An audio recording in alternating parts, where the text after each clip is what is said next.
And earlier I spoke with Allison Kilkenny. She's been covering the Wall Street protests for The Nation. Here's what she had to say.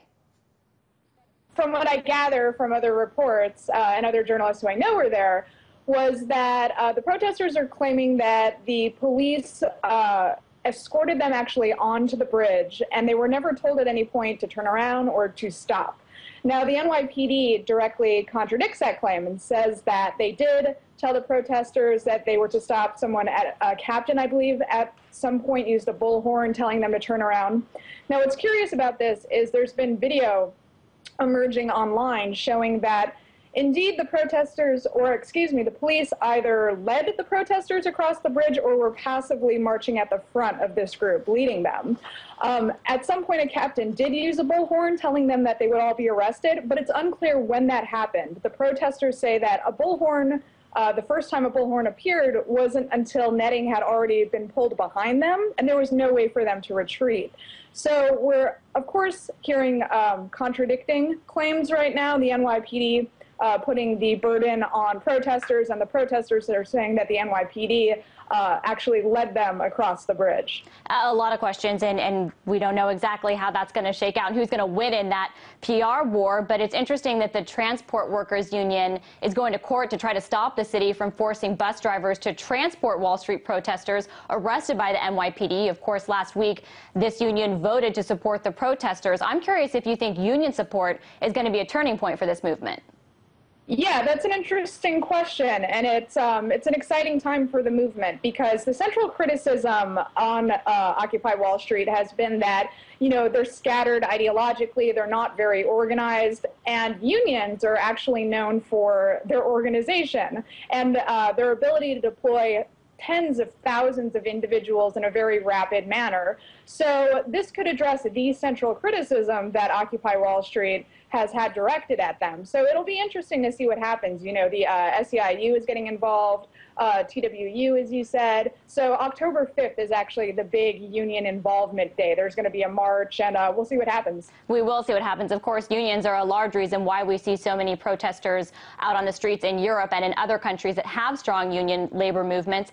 I'm curious, because you touched on the kind of key criticism of this movement, that it's disorganized and kind of lacks serious structure and policy demands. You've been covering this. I know you've talked to so many people out there. In the report that our reporter did, you had people comparing this to the Arab Spring, drawing inspiration from that. How do you see this movement? Well, it's definitely not on the scale of the Arab Spring, of course. You know, Adbusters originally, when they put out the call for people to occupy Wall Street, were expecting 20,000 people to show up. Right. That didn't happen, right? We have, you know, 200 to 300 individuals who have been occupying Liberty Plaza for 16 days now, which in itself is a remarkable feat. But, you know, it is interesting.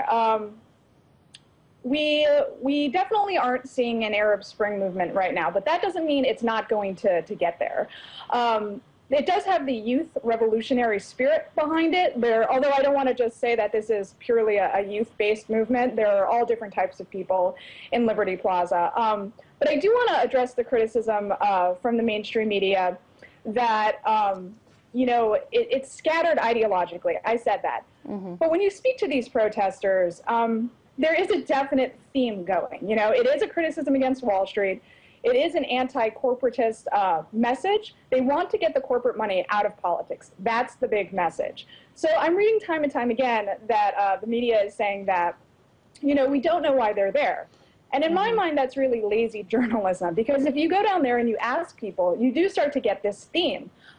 It's not a democratic movement. I'm reading that a lot, too, that, you know, these are angry liberals, jaded liberals. Mm-hmm. There are a lot of Ron Paul supporters there. Mm-hmm. And time again, I'm talking to them, and they're saying, we don't trust the Republicans. We don't trust the Democrats. I heard from a lot of people that they're very angry with Barack Obama. Mm-hmm. This really is an anti-establishment movement. And the media doesn't really know how to handle that, because it doesn't have a traditional hierarchy to it. It's a purely democratic movement. Mm-hmm. They vote on absolutely everything they do. So when the media shows up and they say, where are your leaders? Where are your demands? These are really the wrong questions, but it's really the only questions that the media know how to ask, because the media is used to covering these sort of things like a horse race, like what politician are you going to throw your support behind? So when the people say, well, we're not going to support a politician, we don't support a party, and we don't have traditional leadership. That really blows the mainstream media's minds. And I want to get to some of the things you touched upon about it being anti-establishment a little bit later, but because you brought up the mainstream media, I want to just play an example of some of the attention that the protests are getting, because they're finally getting attention by the mainstream media, but as you mentioned, it's kind of odd the way that they're characterizing it. I want to play a little clip and then come back to you. It's like Woodstock meets Burning Man meets people with absolutely no purpose or focus in life. No wonder they have nothing but free time to be down there. They make up a slogan or a cause as they go along, and they're just looking to like go out there and dirty the streets, and they really don't have any like idea about what they're doing there. Wow, is that fair? That statement? You know, the media loves nothing more than to punch hippies. So when, you know, there is a drum circle there. You can't deny the fact that there are hippies down there.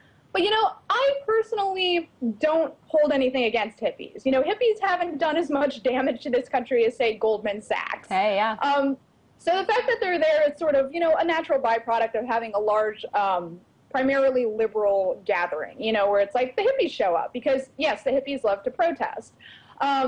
But I would never, you know, discount the fact that the media just loves to hippie punch. So, of course, if there are people there who are in a drum circle, the cameras rush over to them. They film that. You can't deny that that is an aspect of this movement. But you also can't say that it's, you know, purely this movement. You have to interview an array of different individuals.